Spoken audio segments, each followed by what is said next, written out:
What is going on, everyone? Welcome to this week's Pardon the Disruption. I am your host, Matthew Potter. It's good to be back. Thank you to Aaron for filling in for me last week. The show today, so that you guys know, is sponsored by Bateman Collective. If you are in real estate and looking for PPC help, reach out to Bateman Collective. They're going to go ahead and get you squared away. Real quick, we are going to go ahead and let you know how we break things down around here. We have 5 pre-selected questions, 45 seconds for each one of our panelists to go ahead and answer, and then 2 minutes to chop it up and give their best rebuttals. We're going to go ahead and start off with intros with Mr. Disruptor himself, Steve Trang. What's going on, guys? Steve Trang, Real Estate Disruptors. I'm glad Matthew is back with us here today.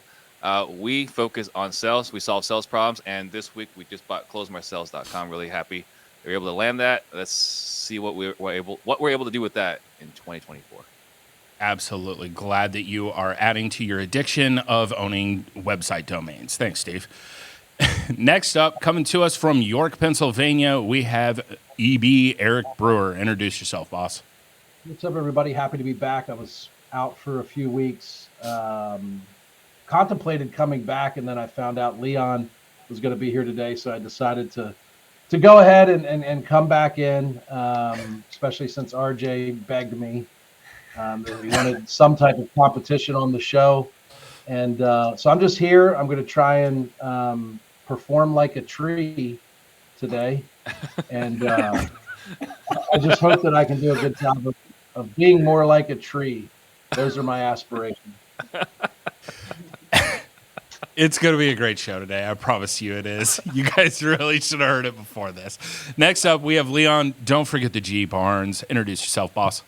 What's up, everyone? Leon G. Barnes. So happy to have the varsity squad back. In fact, I have a new writer, just so you know, Matthew. I refuse to be on this show unless the varsity squad is here. So that's my new writer, Green M&Ms, and I only show up when the varsity is ready to go. Love it. And love that backdrop you got going on there, Leon. That is crisp and clean. That is nice. It's crisp and cream like Eric's Sculpey down there. Absolutely. Last, certainly not least, coming to us from the great state of Texas, we have RJ Bates III. Introduce yourself.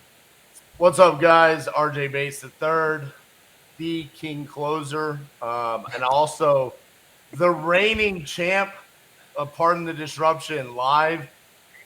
Eric didn't even show up. He knew it was going to be so dominated by me. And I took last week off because we had a crucible. And I don't know what happened, man. The show fell apart. We had some high school dropout host come in with a LeBron cup. And I listened to the replay, and it was the worst hosted show I've ever seen. So, Aaron, I love you for what you do in the background, but excited to have Potter back here, too. That might be the first time that RJ Bates has ever endorsed me as a judge. I appreciate it. I'm excited to be back, excited for this week. Let's go ahead and get started on question 1. There's a belief that the elites are pushing for a world agenda where you'll own nothing and you'll be happy, where private ownership will be extremely difficult or non-existent. Do you believe real estate investors are helping with this belief by selling to hedge funds and accumulating massive portfolios of real estate holdings? Start us off, Steve. Yes, I do think that the people that are selling to funds are contributing to it. And you and I had we were fortunate last year when we went to the IMN and we listened to all the hedge funds that own tens of thousands of properties. And they all said that in the future, the American dream no longer includes home ownership. Like, that's what they said on the panel, right? Are we contributing to it? Absolutely. What do you want us to do about it? Like, we have people to feed. We have people to take care of. We're going to make sure we're getting the income, we're generating the income necessary to run a business, to pay our organization, to pay our staff. So are we contributing to it? Absolutely. Unless something else changes, this is the way it's going to be for the foreseeable future. There we go. Yes, I do remember that, being in that room and hearing that and being like, well, I guess that's what it's going to be. All right, Brewer, what about you? What are your thoughts? I don't know what that was. That was the wrong button. Dang, I like that though. That's the new buzzer. For you, yes. Can you hear me? Yes. Hey, anyway, I would say, yeah, we're contributing. If you believe that the world order's goal is to force us to own nothing, but what are you going to do? I think at the end of the day, your choice is to not sell to them. There's entire businesses that were selling to hedge funds, and without the hedge funds, they had no business. They'd have to develop a new skill, like becoming a king closer like RJ, where you can sell to other people without selling to hedge funds. By the way, the third in his name, I know it's a little off topic. I just realized that has nothing to do with his family heritage. He's just projecting that it'll be 3 years in a row that he wins king closer. So it's RJ, three-time winner, king closer, back to back to back. But yeah, we're contributing, but such a small percentage. I think the number last year of institutional transactions was like right around 3%.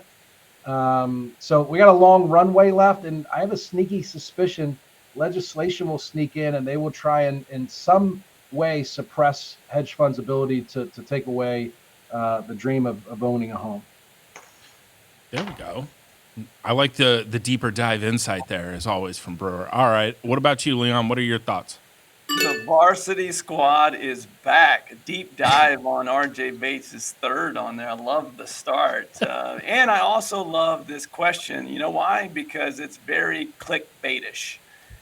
Whoever came up with this, congrats to Eric's point there. It's a slow roll. The amount of properties that are owned by institutions is still right around that 3% mark.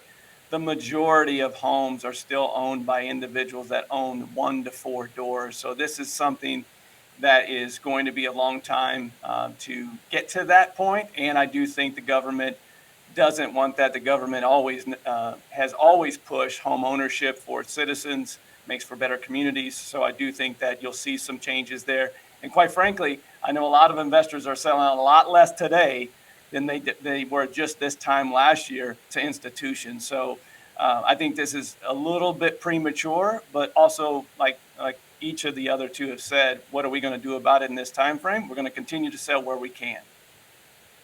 There we go. All right, King Closer. What about you? What are your thoughts? Well, like normal, I'm going to go against the grain here, and I'm going to say no, I don't think so. I think it's just how the narrative is spun. I think there's the flip side of that. Let's just take Eric for an example. He's big in novations, and what is he doing with those novations? He's turning those deals around and he's selling them to FHA borrowers that otherwise are struggling to find homeowner or homes to purchase, right? Out of all of the wholesale deals that we've done over the past 12 months, a very small percentage of them have gone to hedge funds. And that's as being a nationwide wholesaler. There's plenty of people out there that their sole strategy is to flip homes and not to sell them to hedge funds, is to sell them to owner occupants.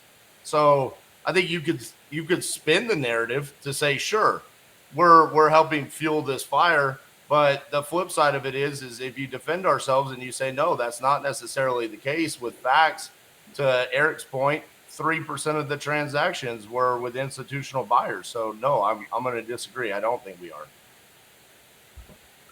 RJ, by the way, to make you feel a little bit better, even though you did such a low volume of deals to hedge funds, I assure you Steve did even less.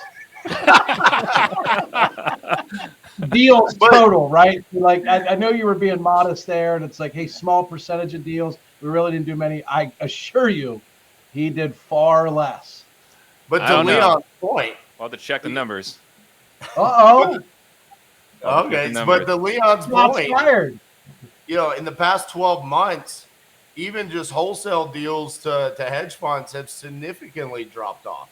They have. Like the lowest hanging fruit hedge fund to wholesale to was SFR3, like 12, 18 months ago. They literally have a website set up where it's like, just punch in the address. It was part of our acquisitions process. We're on the phone with a seller. I'm on SFR3's website, typing in the address to see if it hit their buy box. They're not even buying anymore.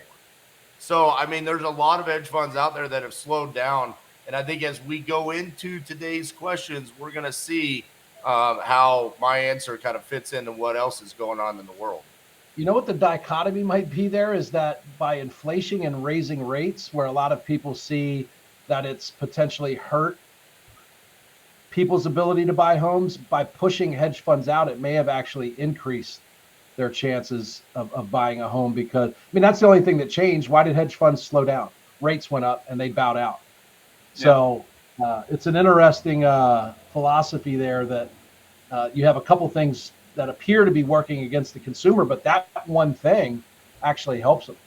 I think the trend on the institutional side that does continue to increase doesn't affect home ownership. I think it's more apartment based. If you look at from a percentage base and the amount of doors acquisition wise from a multifamily approach, you see that more, and that doesn't affect home ownership. Yeah, I'm glad you brought that up, Leon. Go ahead, Steve. I was going to say, the other thing we saw, not only were hedge funds buying a lot of homes, but they're really big on build to rent, right? They're buying new build communities and they're building build to rent communities. Like they believe, and they're very convincing that the future, again, for the American dream does not include home ownership. Go ahead, RJ. But that's their narrative. Of course, that's going to be their narrative. They're going to visit. We're going to buy them all, baby. They're not going to sit there and be like, we're only going to own 1%.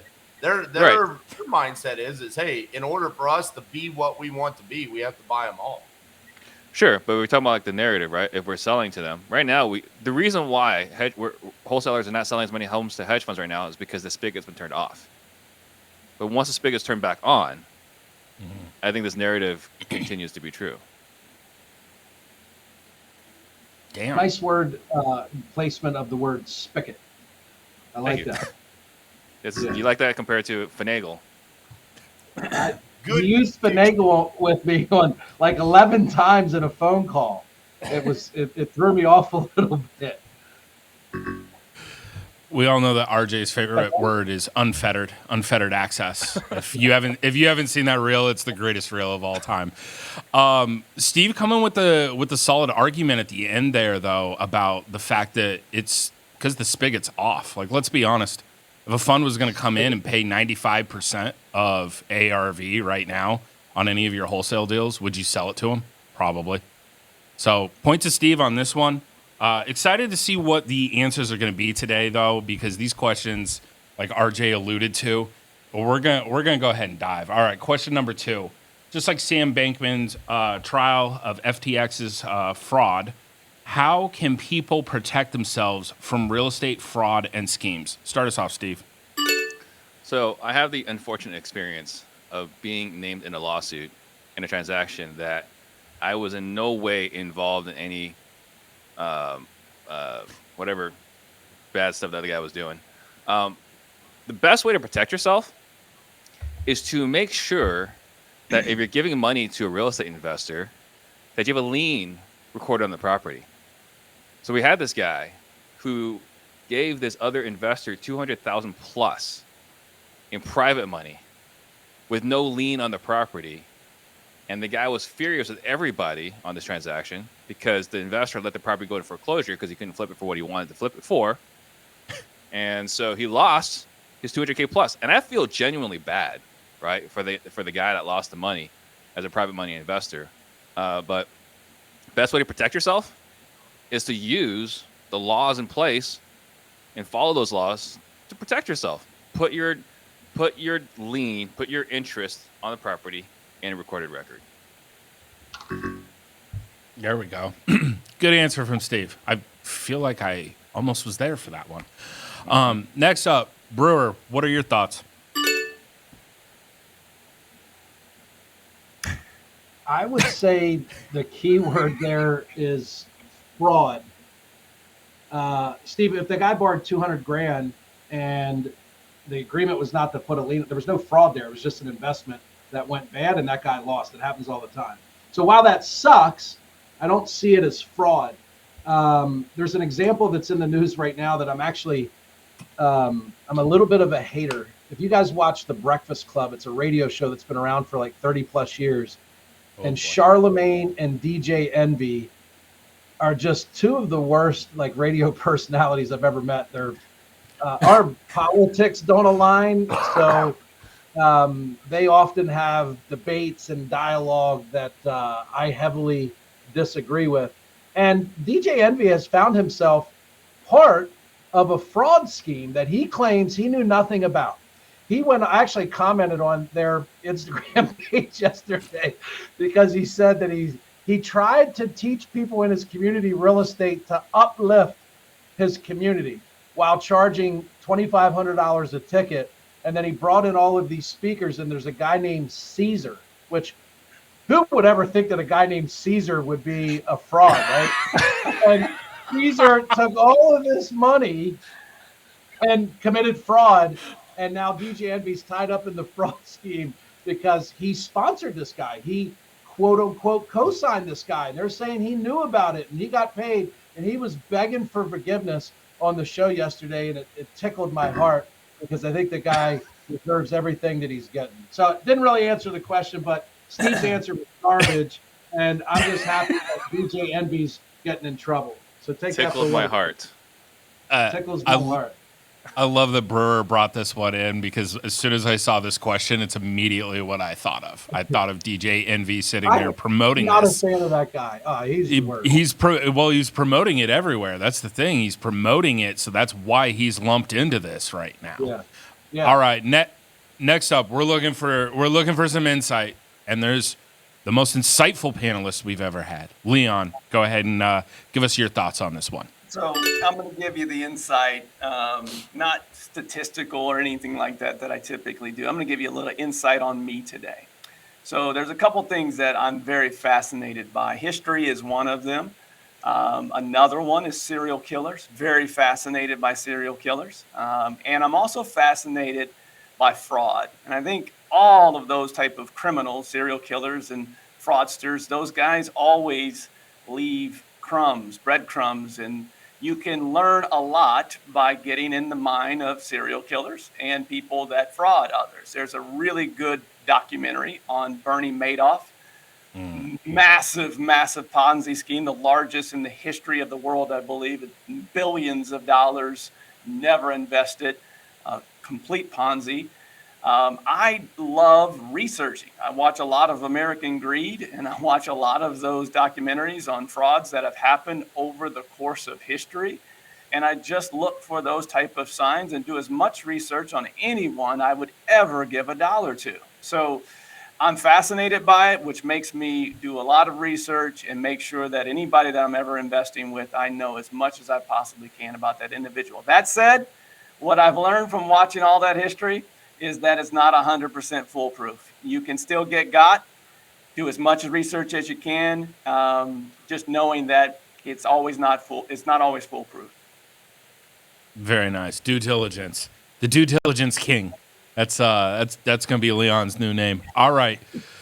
What about you, RJ? What are you doing?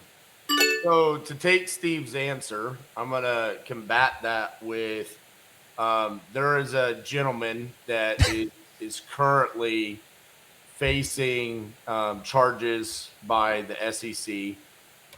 We're just going to call him, for the sake of not using his name, he was a doctor. We're just going to call him Dr. Justin, okay? So Dr. Justin put 40-something liens on one property that was worth about $40,000 in the Midwest, okay? So, Steve, to your point, there are levers that you can take, but combining your answer and Leon's, you need to take it a step further and make sure your due diligence is done. Had any of those lenders pulled a title commitment on that, they would have seen, holy cow, there's 35 liens on this. I'm going to be in 36th position for my 40 grand. Like, maybe you're a fraud, you know? So there is a level of, hey, risk exposure, making sure you use the levers. I'm going to go back just for Eric. I'm going to say, hey, hedgehog concept, same thing here. If you're going to be lending money out, make sure you're limiting your exposure by only having so many investments that are possibly going to put you at risk. Because to Eric's point as well, if you invest enough, you're eventually going to lose some money. So make sure you're limiting it as much as possible. So, a few things. First, thank you, RJ Bates, for being the first official sponsor for my title company. Yes, title insurance is valuable, right? B, I am very frightened now to hang out with Leon because all he does is spend time thinking about being a serial killer. Not thinking about it, researching.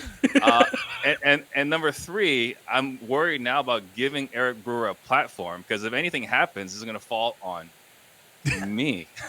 But you talk about Caesar, right? Because unfortunately, I've interacted with this guy, and I've gotten to hear a little bit more about what he was doing. And what he was doing is exactly what RJ just said. He was borrowing on one property 9 times. Not just borrowing money on that property 9 times, he was borrowing money on that property after he sold it, right? Oh, wow. So getting liens will protect you in these circumstances if you do a title report. So thank you, RJ, for putting that bow on it.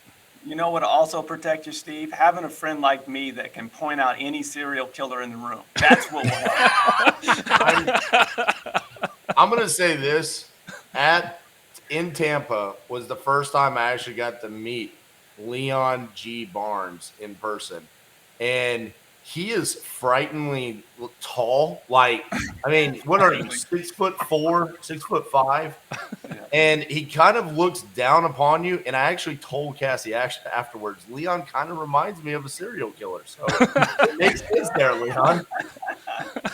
In Leon's defense, RJ, lots of people look down on you. And, it has nothing to do with their height. So that doesn't make him a serial killer. Love it when And the A-team second is back point, together. Steve, he didn't need title insurance. You don't needed a title search. Would have revealed the 9 liens. Right? You didn't need the insurance. You just need someone to pull the title. So nice try, but Usually title companies do that, but I don't know. I mean, maybe you guys do it differently in York. But insurance is the issue, not the title. It's the insurance. I appreciate Eric explaining to the owner of the title company how title companies work. I often explain to the sales trainer how sales works too. So it's no big deal. We're just staying in that lane. It. I'm out of here. That's it. Oh. Wow. End the show on that right there. I really kind of wish that was question 5, 6 right there. I really wish it was. All right. On that note, the best answer that actually, for the question that we were asking was provided by Mr. Serial Killer himself, Leon G. Barnes over there. Yes, you have to do due diligence at a exponential level. I don't know why he left, but okay. Anyways, point to Leon on that one. Let's get to question 3. All right. Next up, real quick, since when did question relevance become part of the scoring model? Because you threw that in there. You actually asked the question. No. I just didn't know that was part of the rules. Now I know better. There we go. We're going to cut to breaking. We're going to sever Brewer over there. All right. Next up, question number 3. With global conflicts rising recently, what would happen to the U.S. real estate market if there is a mainland war? Start us off, Leon. Nothing good. I mean, you look at our time frame, on this planet, in our lifetime, there's been one attack on American soil, and look what that did to our economy at that given time in 9/11. The only other time that U.S. soil was attacked was Pearl Harbor. So it's been, 2 times, once in our lifetime that something like this has happened. So it becomes a black swan event and all bets are off. I mean, obviously all resources are cut to make sure that we protect our citizens and defeat the enemy. So I can't think of one good thing that would come from that. And definitely for what we do, people obviously are going to need shelter, but from a commerce standpoint of doing business, nothing good happens from that. There we go. Giving it to us straight. All right. What about you, RJ? What are your thoughts? I feel like this is a relatively obvious answer, so I just have to poke fun at Leon. because we always say he's the most informed. So Leon, write these down, okay? The War of 1812, the Mexican-American War, the Mexican Border War, the Civil War. Those are all attacks on American soil. I don't know if you were aware of those or not, but I appreciate you saying there's only been 2 attacks, Mr. Most Informed. Listen, obviously it's not going to be good. Going back to our first question, though, we're talking about these hedge funds, these institutional buyers. If this were to happen, the first people that are going to pull out of buying any piece of real estate are going to be those institutional buyers, I believe. They would instantly curl up in their turtle shells and stop buying.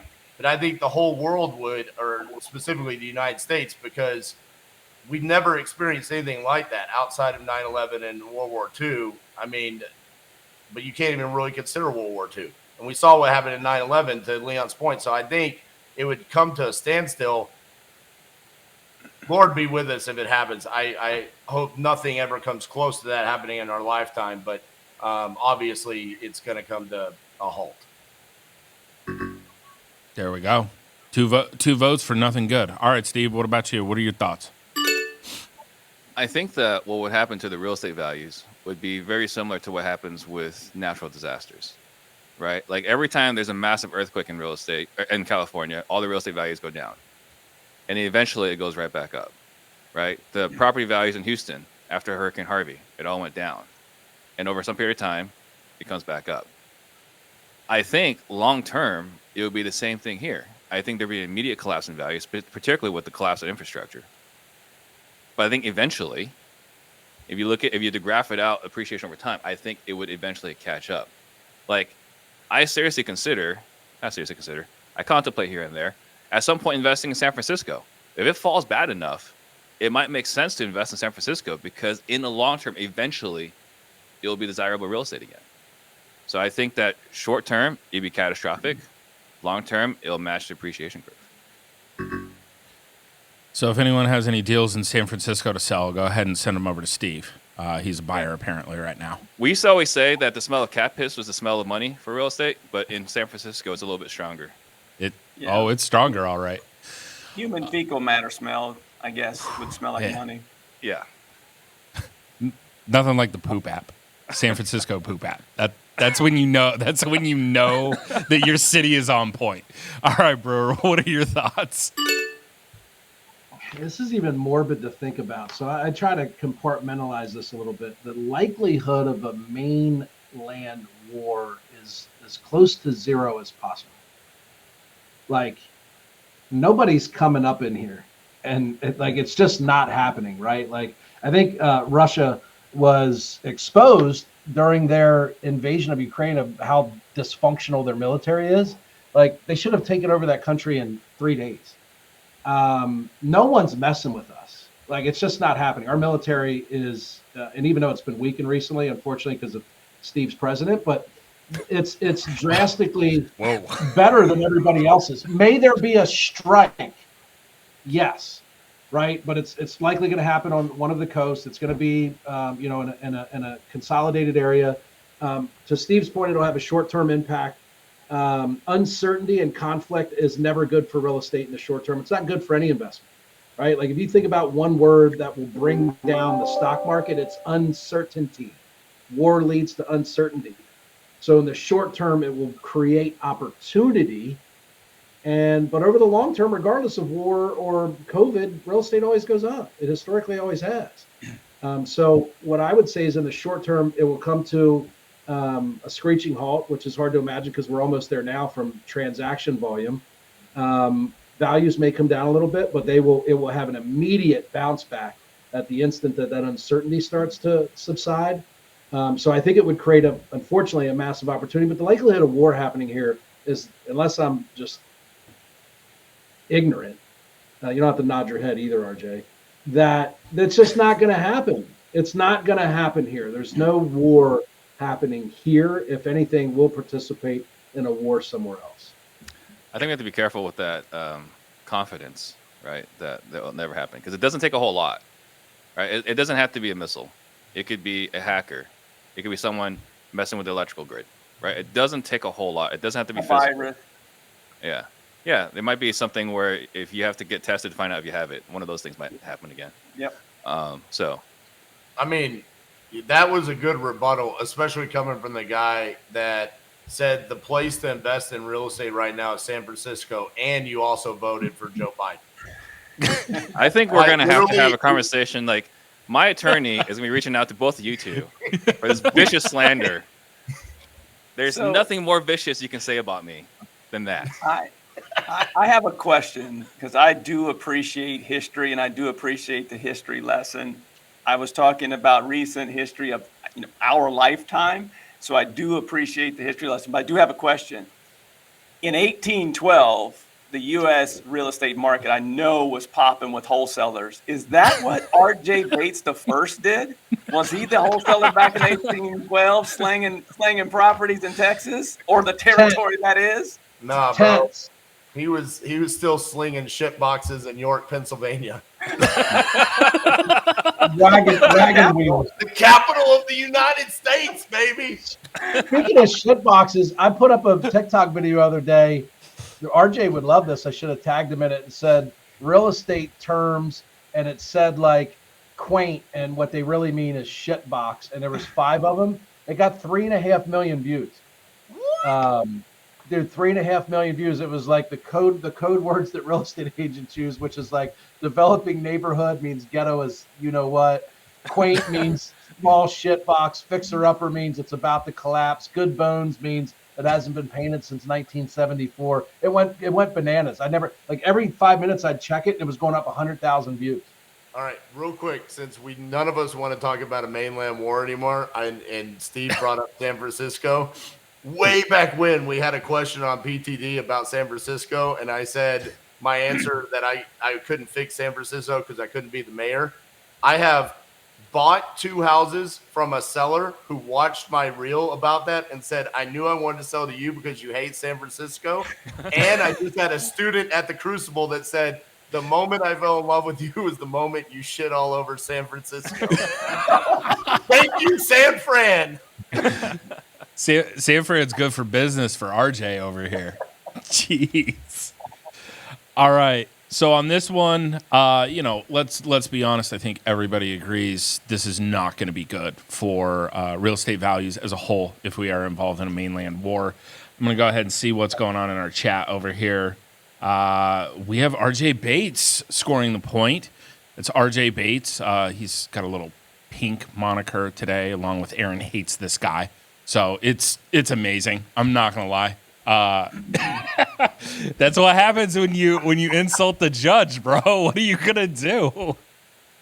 All right. Next up, we're gonna have what is this? Question 4. All right, here we go. Like Drake releasing his 10th studio album for all the dogs and seemingly still involved and influential in the music scene, what do you do to stay motivated and focused on your real estate career? Start us off, RJ. My answer is going to be brought to you by Bateman Collective.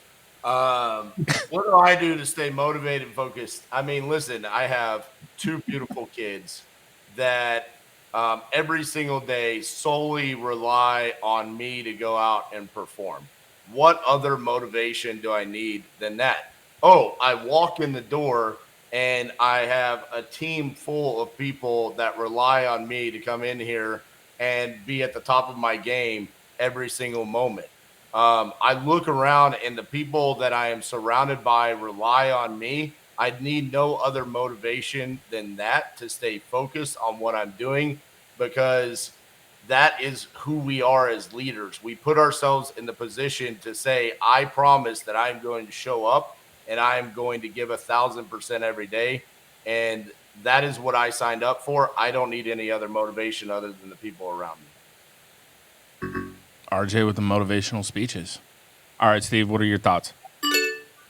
So I saw a video. It was Tom Bilyeu, a CIA recruiter, and he talks about how the CIA specifically looks for people that suffer childhood trauma, right? People that face a lot of adversity as kids tend to be broken, and those kids that are broken are constantly looking for a hole to fill. I would put myself in that category. I imagine some of you guys on this panel would as well, right? So what drives me is this insatiable appetite to compete, to get better every single day. There is no external motivation. It's all entirely internal, and it's not necessarily real estate. I just have a will to win and dominate. So I don't have any external motivation. I am just wired to keep going, to my detriment, right? At times, right? I might go too hard.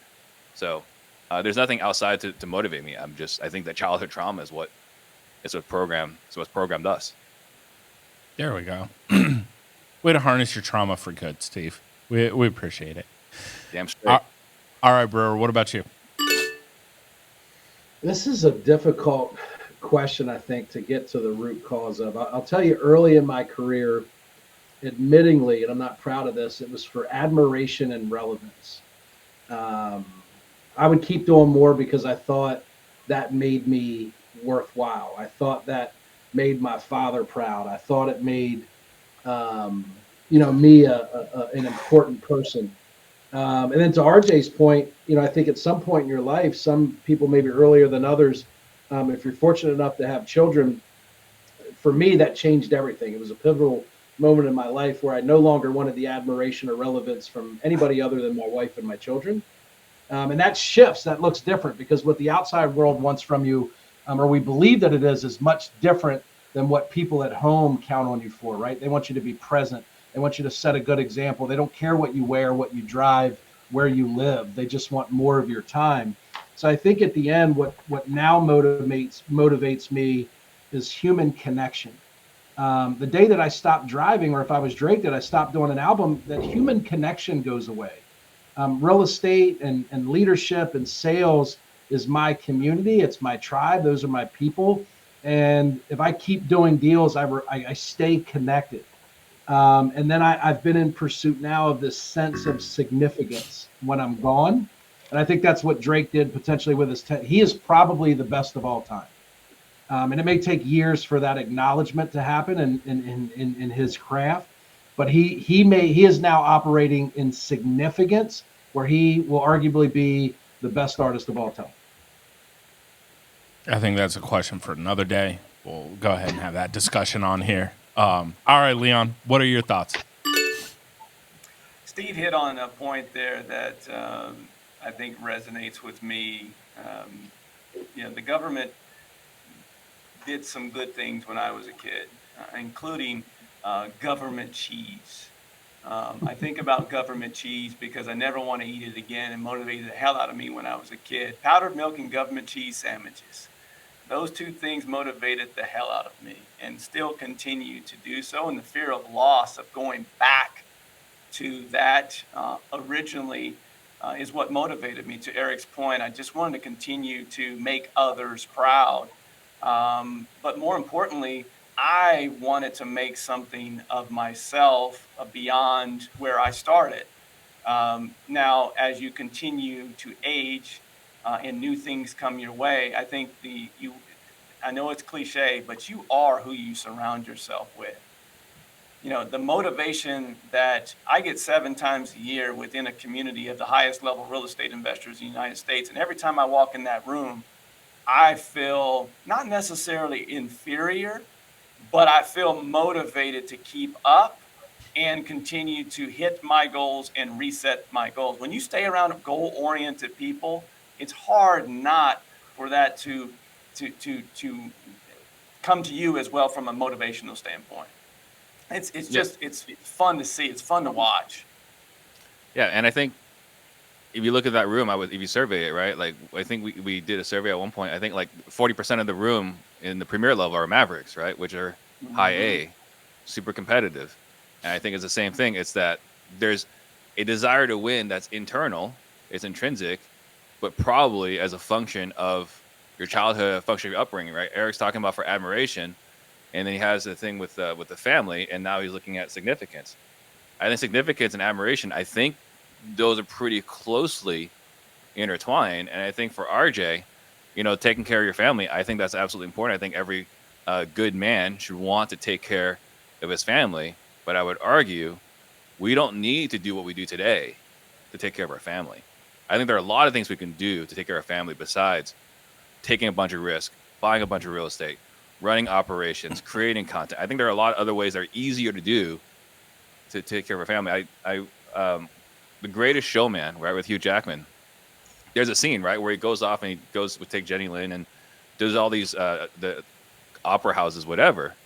And he kept saying, like, I'm doing this for my family. I remember having a conversation with my daughter about this. Like, he's lying to himself. He's not doing this for his family because his family wants him here at home. He's doing it for him.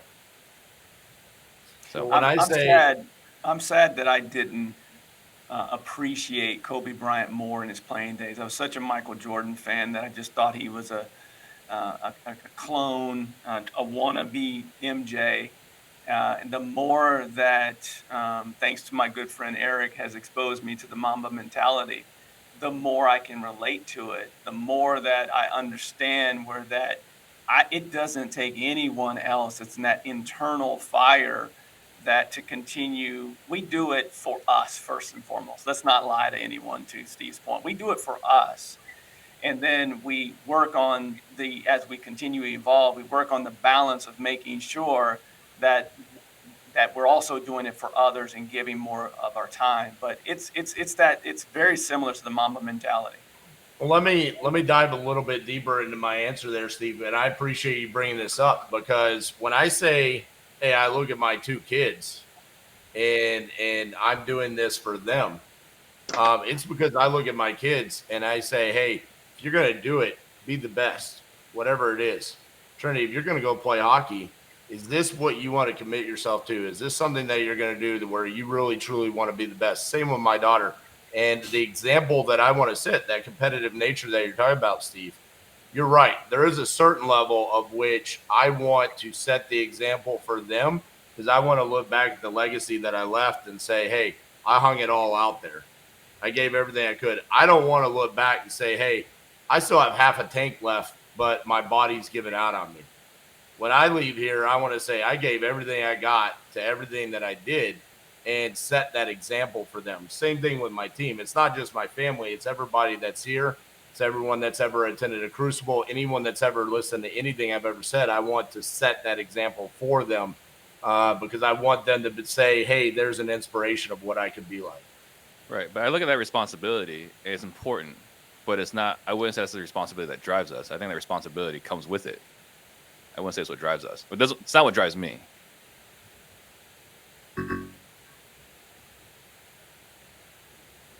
Point on that one to Leon for sliding in government cheese.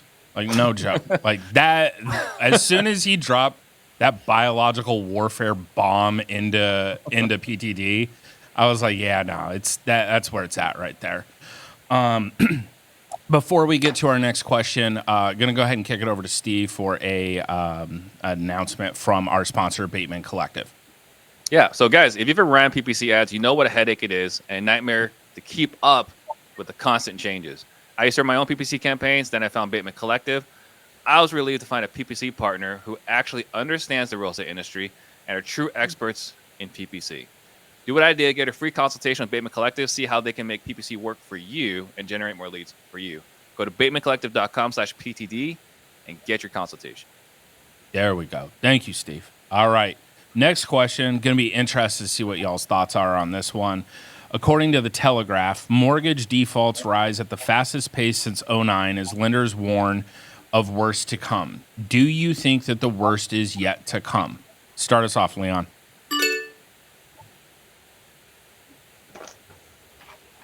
Answer's so good, we're not even going to hear it.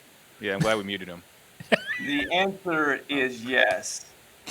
But I gave you props on the very first question. On the very last question here, I am going to take those away because this is quoted from a UK newspaper. This is not a US newspaper. This is from the UK. This is European. This is England.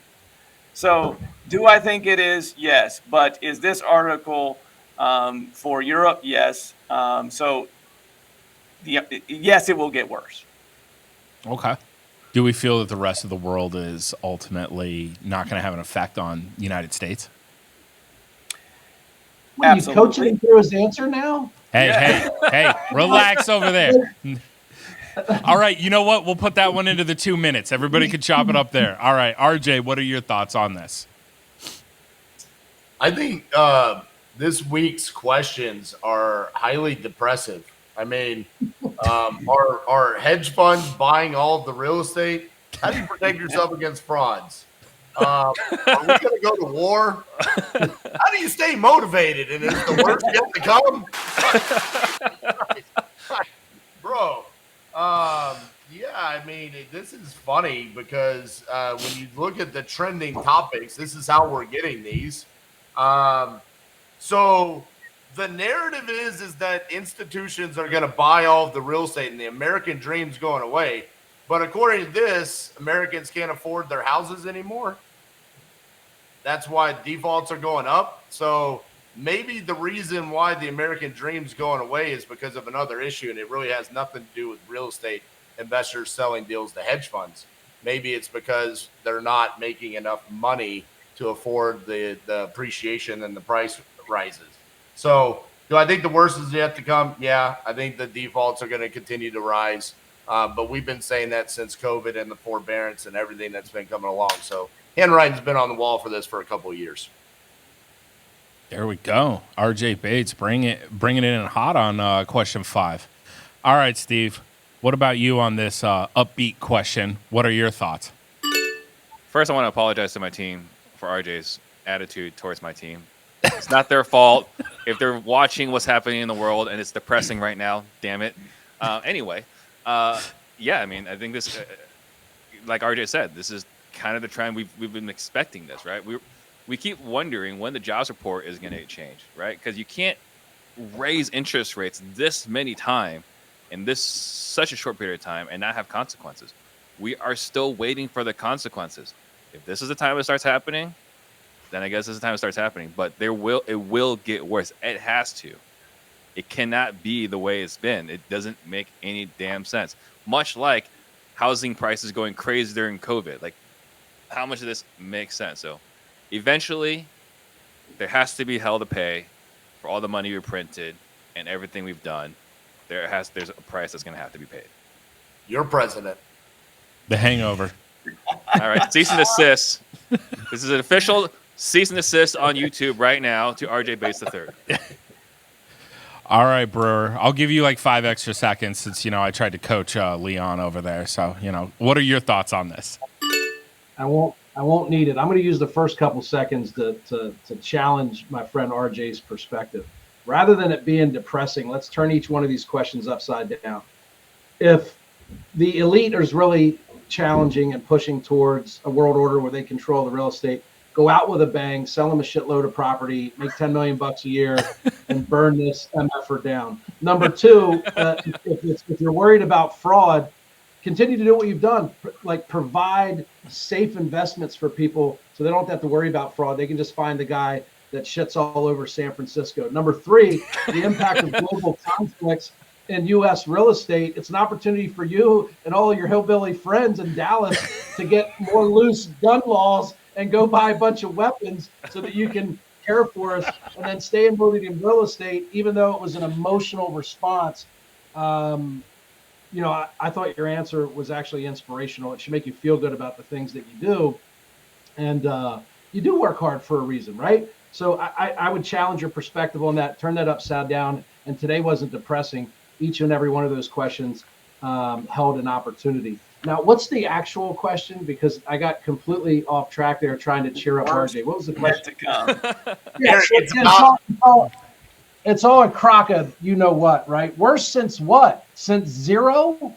Like, yeah, when there was no foreclosures and forbearances were taking over, there was literally zero foreclosures for like almost 2 years. So yeah, it's the worst. It's worse than zero. Congratulations. It's definitely not anywhere near 2008 to 2012. And I can tell you in my market just how bad it is not. There was 140 sheriff sale foreclosures scheduled for the last sale. 90 of them were canceled. 90. And that happens almost each and every sale. Why? They either sold it, they've worked out a loan repayment plan, they're in a short sale, something. So define what worse is. Yeah, it's the worst that it's been in the last 4 years. but there's no indication that it's going to reach what everybody talks about when they talk about rising foreclosures is in comparison to the recession of 2008, right? There's no way it's going to be anything like that. It's just there's no economic factors that would indicate that it's going to reach those levels in the near future. If it does, it's going to take 30 months for that to unfold. It's not going to happen overnight. Or a major event, right? Like war or something along those lines. This is something that we've been talking about, I think, on this show for a long time now. I think the opportunity, as to Eric's point earlier, the opportunity is to know that that's coming. You can't necessarily predict it, but you should be prepared for what's coming that's quote unquote worse than what it has been. I think that's my point. We've been talking about it for a year and it still hasn't happened. So it just stays at the top of trending topics because what we're not talking about is how bad foreclosures are. Even though 11 months ago they were supposed to be the worst that they've ever been, or the worst was yet to come. It's probably a distraction from something else so the New World Order can make us all beg for forgiveness and live in poverty. But that's a different show. I'm sorry. I thought your whole point was you were breaking down wholesaling 2.0, the Brewer method. I'm going to save all of you guys 10 grand right now. If you're a listener, we're going to buy your house and we're going to sell it to a hedge fund and make $10 million a year and burn it and never down. I thought that was what the plan was. Part of it. Should be. If it isn't.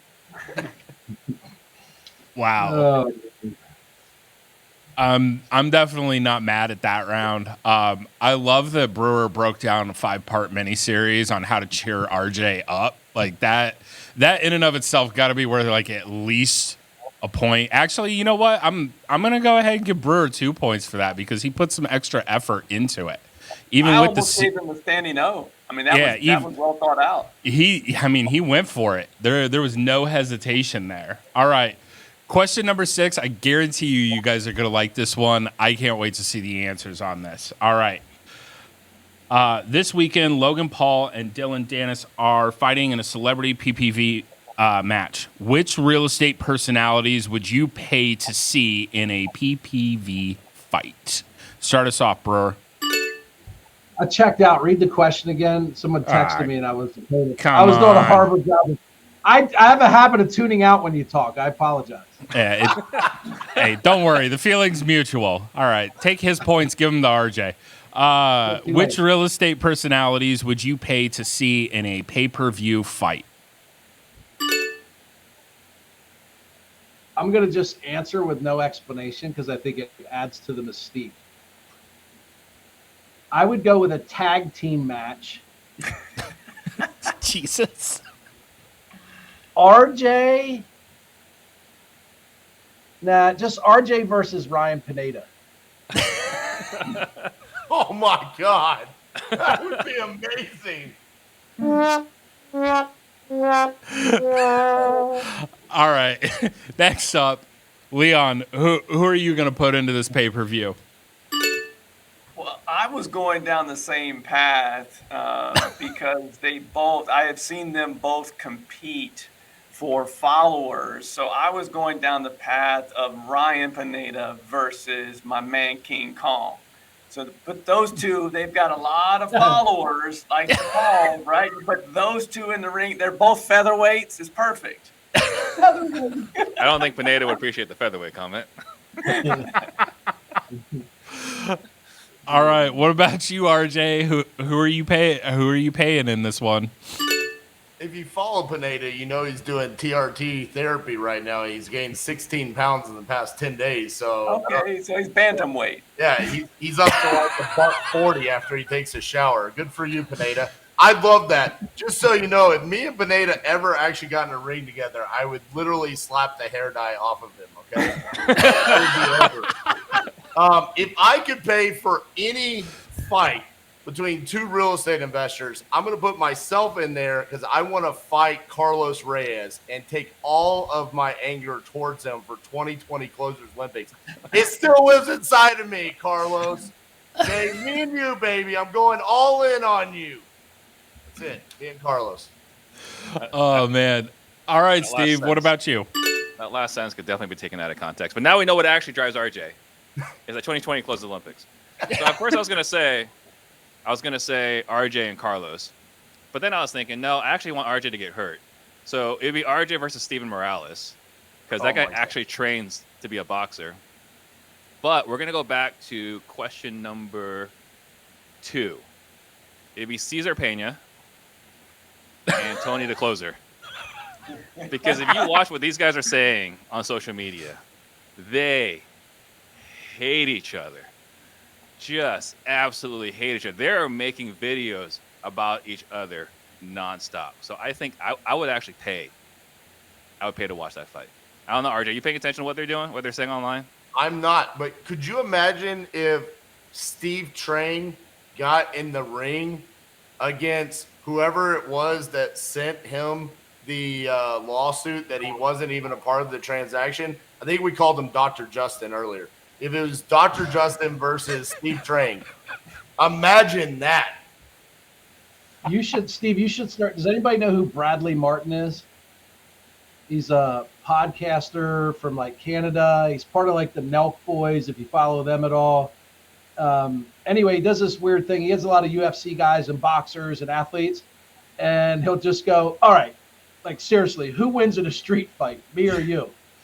And his answer is always like, he asked this to like featherweight boxers all the way up to like middleweights, and his answer is always, I'm 260 though, bro. Like, he's not a trained fighter, and he'll ask like trained fighters, and they're like, "Oh, dude, I'd kill you. Like, I'll snap your neck. Like, I will literally kill you." And he's like, "But I'm 260 though, bro." You should do that, Steve. You should tell him like, "Oh, Steve, I would kick your ass," and you could say, "Yeah, but I train. What is it? What do you do? You Kung do Fu. martial arts, right?" Yeah. So that made me You should think just as start we asking started. that in your podcast. We were talking about featherweights and bantamweights earlier. It made me think about heavyweights that we know. Like, can you imagine formerly on the show, Mike Moulton versus like Chris Iman from Phoenix? Like, if you really, there's some big dudes that we know in real estate investing. We could do the whole heavyweight, cruiserweight, middleweight. We could have a battle royale if we needed to. Can we just give some like honorable mention answers here? Eric being the Novation guy. I would say Corey Geary, but he retired and now he does crypto. So we could say Eric versus Richard Wonders, the Novation King. That would be like the Novation battle. Nice. Steve, we need another mediocre podcaster. Who would that be? RJ? Yeah, we'll just go with mediocre. Me and Steve. And then Leon, we need another like mastermind right-hand person. The only one I can think of is Christina Kraus. So Leon versus Christina I'm not taking that one. She's biting your kneecaps, bro. You're done. If you've ever seen Christina compete at anything, you want no parts of Christina. None. Zero. I think it would be fair to put Leon against Matt Andrews. I think that'd be a more fair fight. Yeah, maybe. I don't know. If Leon's he's the same watching his weight words. class, though. Leon's watching his words. Mr. Mr. Classy doesn't want to say anything that's going to get him in trouble. Listen, if you know anything about fighting, I'm always going to take the guy that ate government cheese sandwiches. It's not going to be his first fight. I can tell you that much. Yeah, he's bionic at that point. And Matt Andrews wears Vans all the time. So historically, those guys are not great fighters. The skate community is not historically good with the hands. Like they're not able to throw down. Tony Hawk is not doing cheese, celebrity fights. Government cheese over skateboarders all day. Hold on. I thought of another mediocre podcast host. Steve and Brent Daniels. There you go. The two of you. With your biceps. I do think it would be good, though, to have maybe before Caesar and Tony is like the opening one. It would be Carlos and RJ, and the second would be RJ and Steven Morales. That's the order I would have it. How about me versus DJ Envy? You just want to fight him. Yo, I'm in on that one. Let's go. I'll warm up with Charlemagne as just like a little light sparring match. All right, if this video goes viral, it'll be because of this particular round. I told you this question was going to be good. I'm a little upset that nobody came with Steve versus Jimmy Vreeland. You know, martial arts. You got Kung Fu versus Jiu-Jitsu. Like, come on. We didn't want to send Steve to slaughter. I mean, goodness. Yeah. Give So me a I good will- licensed killer. I will fully disclose, right? I will never fight a guy that does jujitsu in a contained environment. That is just bad news. I will And I'll lose in a contained environment. I'll add this. You should never fight someone that if war did break out on U.S. soil, that you would go to his place. You should not fight that guy. Yeah. Yeah, get in the car and driving straight to St. Louis. I'm going straight Absolutely. to Jimmy's. For Keep me sure. safe, That's safe, good. Jimmy. There's been a war in St. Louis for 30 years. The guy lives. Well, that's why the houses that RJ points out are $18,500. Don't get me started on St. Louis. I had some run-in with some St. Louis You guys parents. talk about York. Like, people in St. Louis hope one day they can move to York, Pennsylvania. Who wins between Max Maxwell and Chris Jefferson? Ooh. Chris, I think Chris has more life experience. Oh my God. Just so little words and just so much weight behind it. Look at the laughter that Steve Life had. experience. Different type of weight. See? Yeah, we were talking about heavy and lightweights earlier. I like it. Full circle. Oh, man. All right. So on that round, going to give that one to RJ just for slapping the hair dye off Pineda. I mean, that had to be one of the greatest responses of all time. So, RJ wins today because he stole Brewer's points because Brewer apparently just doesn't want to listen to me. So, I'm really sad about that. That being said, it's good to be back. I'm happy to be here. Feel this was a great show. The varsity squad definitely showed up today. Love spending the time with everybody and with our people that are watching. We're going to go ahead and do some outros. RJ, say bye to the people. Yeah, so excited to win another one. Not shocking since CJ wasn't here and there pretty much wasn't any competition. Potter, we're excited that you survived the entire episode. I should watch my words. I said survive. I'm sorry, man. I'll work on that for next episode. About to move those points to Brewer, bro. I've already won. You can't take them away. Love being here. Always a blast. Appreciate you guys. Awesome. All right, Steve, say bye to the people. Steve Trang, thanks you guys all for watching. And just disclaimer, I am in no way affiliated with Eric Brewer. But you did vote for Joe Biden. All right, Brewer, say bye to the people. Yeah, today was fun. I'm reminded at the end of today's episode, even though there was a lot of laughs, about the importance of significance and human connection. And thanks, RJ and Steve, for reminding us the balance of taking care of the people we love and being around to take care of the people we love. There's two different things, the balance between going out and earning beyond what's required to take care of them. And at some point, they want more of our time. And then in the words of my late friend, Scott Smith, I am out like a boner in some sweatpants. Jesus Christ. And that's it right there. Okay. Wow, and we're gonna finish on a high note over here. Class. Leon, say bye to the people. Let me class it up a little bit. I'm so classy until that last line. First of all, RJ, Matt, I don't care if he had, some health issues or not. You got to treat him like you normally treat him. Be real. Like Matt appreciates when you're real with him. It is good to have you back, Mr. Potter. Good to have the A-team back as well. Always a blessing to be here. One thing I will end with is this, outside of Eric making fun of things in the background that none of you can see, is find things that give you energy and don't take them away. I get energy from this podcast, from this show, every single week. Always a pleasure to be here. Something gave Brewer a lot of energy. Yes. Lots of flow. Yeah, it's a little Take a blue pill. pill. Took a pill before the show. Woo! Looks like it just kicked in. All right, everyone. To Leon's point, yes, this show gives us energy. We love this. We love spending this hour with everybody weekly. Thank you for tuning in. We will see you next week. Have a good one. Oh, boy.